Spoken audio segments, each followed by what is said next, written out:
Welcome to Gaja கல்வியகம். இந்த வீடியோல மல்லிகை பூ பத்தி பார்க்க போறோம். இந்த மல்லிகை பூ சயின்டிபிக்கா ஏன் முக்கியம், சோசியலாவும் அது ஏன் முக்கியம் அப்படின்றத இந்த வீடியோ மூலமா பார்க்கலாம். மல்லிகை பூ தெய்வீகமாவே ஆரம்பிச்சிடலாமே. இது தூய்மையின் குறியீடு. அதனாலதான் சாமிக்கு மல்லிகை பூ சாத்துவாங்க. கரெக்டுங்களா? பர்டிகுலரா இந்த ஜாஸ்மின் என்ன செய்யும்னா ஹார்ட் சக்ரா, அனஹாத்தா அப்படின்னு சொல்லக்கூடிய ஹார்ட் சக்ராவை ஆக்டிவேட் பண்றதா நம்ம யோகிக் ஸ்டடிஸ்லாம் சொல்லுது. சரிங்களா? அது என்ன பண்ணுமா, அந்த சக்கராவை ஆக்டிவேட் பண்ணா ஆட்டோமேட்டிக்கா லவ், கம்பேஷன், ஸ்பிரிச்சுவல் எலவேஷன் வருமா. சரிங்களா? மனிதர்கள் மீது ஒரு அபிமானம் வரும், ஒரு காதல் வரும், ஒரு தூய்மையை நோக்கிய ஒரு பயணம் வரும். அதனாலதான் இந்த ஒரு மங்களகரமான விஷயத்திலையும் மல்லிகையை மெயினா குறியிடுவாங்க.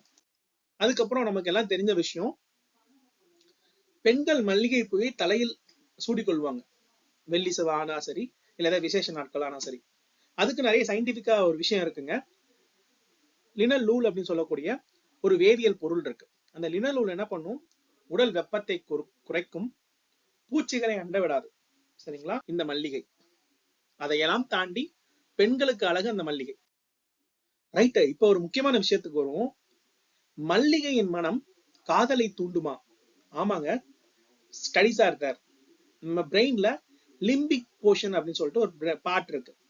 அந்த லிம்பிக் பார்ட் என்ன பண்ணும் அப்படின்னா, அந்த லிம்பிக் பார்ட் உணர்ச்சி, நினைவு மற்றும் பாலுணர்வு கட்டுப்படுத்தும் பகுதியாகும். சோ இந்த பகுதியை தூண்டும் என்று சயின்டிபிக் ரிப்போர்ட்ஸ் இருக்கு.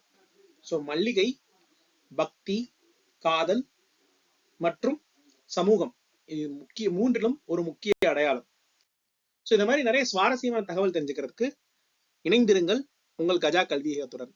எங்க வீடியோஸ் உங்களுக்கு பிடிச்சிருந்துச்சுன்னா please subscribe and support us. Thank you all.